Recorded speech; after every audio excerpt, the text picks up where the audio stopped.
فأقم وجهك للدين حنيفا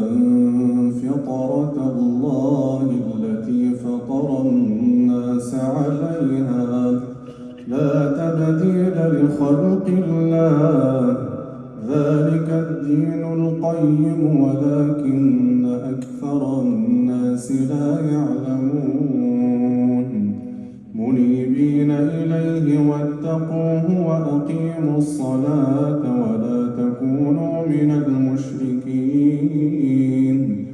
ولا تكونوا من المشركين من الذين فرقوا دينهم وكانوا شيعا كل حزب بما لديهم فرحون وإذا مس الناس ضر دعوا ربهم منيبين إليه ثم إذا أذاقهم منه رحمة إذا فريق منهم بربهم يشركون ليكفروا بما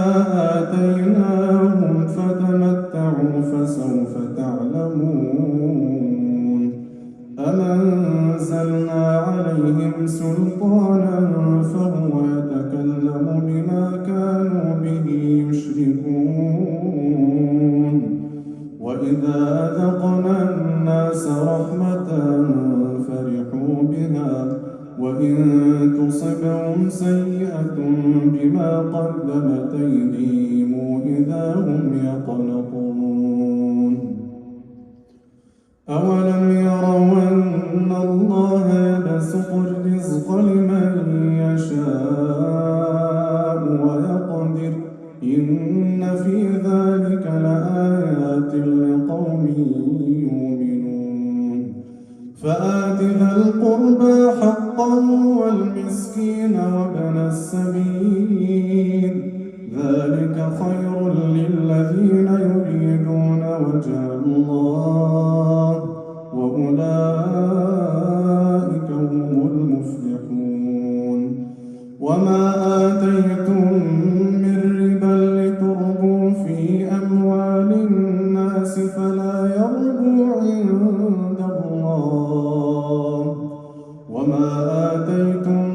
من زكاة تريدون وجه الله فأولئك هم المضعفون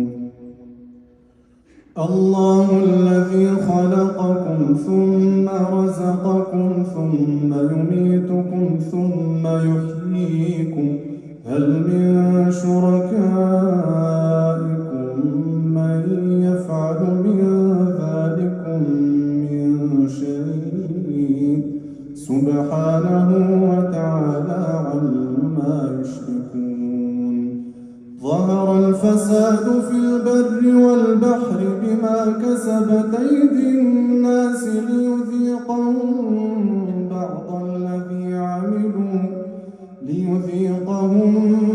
بعض الذي عملوا لعلهم يرجعون